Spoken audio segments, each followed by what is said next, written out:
ব্যারাকপুরে সেতুর উদ্যোগে পুলিশ কমিশনারেট অভিযানকে ঘিরে পুলিশের সঙ্গে ধস্তাধস্তি। প্রাকৃতিক দুর্যোগকে উপেক্ষা করে সোমবার ব্যারাকপুর সিটুর উত্তর 24 পরগনা জেলা কমিটির উদ্যোগে পুলিশ কমিশনারেটের অভিযান অনুষ্ঠিত হলো। আজকের এই পুলিশ কমিশনারেট অভিযানে উপস্থিত ছিলেন সিটু নেত্রী গার্গী চ্যাটার্জি সহ অন্যান্য বাম নেতৃবৃন্দ। আর এই পুলিশ কমিশনারেট অভিযানকে ঘিরে পুলিশের ধস্তাধস্তির সৃষ্টি হয়। একসময় পুলিশের দেওয়া ব্যারিকেড আন্দোলনকারীরা ভেঙে ফেলে।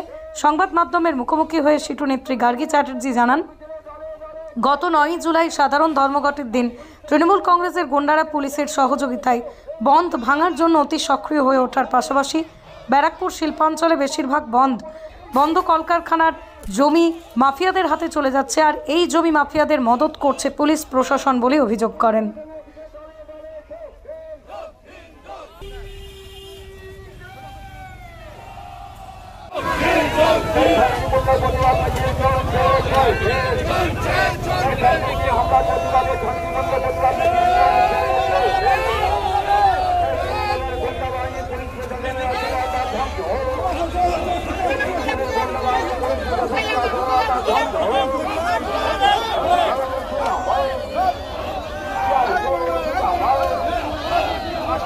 এসেছিলাম 9 তারিখ সকালবেলা, ভোরবেলা আপনারাও সাক্ষী ছিলেন।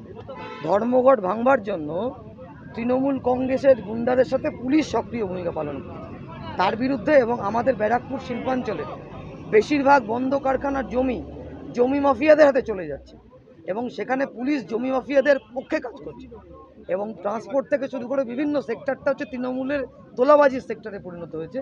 আর পুলিশ তারা ভূমিকা পালন করছে তৃণমূলকে প্রোটেকশন দেওয়ার জন্য। আমরা বলতে এসেছি যে পুলিশ যাতে ভূমিকা পালন করে, আমাদের এই শিল্পাঞ্চলে সাম্প্রদায়িক সম্প্রীতি রক্ষার ক্ষেত্রে পুলিশের ভূমিকা থাকা দরকার। আপনারা লক্ষ্য করেছেন কয়েকদিন আগে হাজিনগর, টিটাগড়, বারাকপুর, গারুলিয়া এই সমস্ত অঞ্চলে কীরকম উত্তেজনা তৈরি হয়েছিল, এবং সেই উত্তেজনা বাড়ানোর ক্ষেত্রে শাসক দল ভূমিকা পালন করছে। যেহেতু এই অঞ্চলটা তাদের তোলাবাজি করবার জায়গা, কাটমানি খাওয়ার জায়গা, পুকুর বোঝানো থেকে শুরু করে কারখানার জমি দখল করা, এটা এখন শাসক দলের প্রধান এজেন্ডা।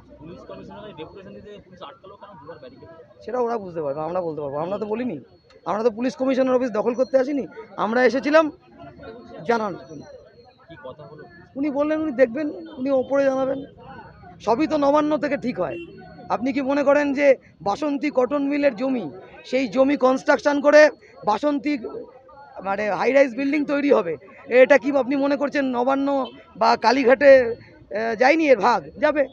যেসবের কারখানার যন্ত্রাংশ বিক্রি হয়ে যাচ্ছে, এর কি ভাগ কালীঘাটে যাচ্ছে না? ইনচেকের যন্ত্রাংশ বিক্রি হয়ে যাচ্ছে, এর কি ভাগ কালীঘাটে যাচ্ছে না? টিটাগড়ের জমিগুলো মাফিয়াদের চলে যাচ্ছে, এর কি ভাগ কালীঘাটে যাচ্ছে না? সবই তো ঠিক হয় কালীঘাট থেকে। দুর্নীতির এপিসেন্টার তো কালীঘাট। সোমনাথ দাস আমাদের প্রেসিডেন্ট।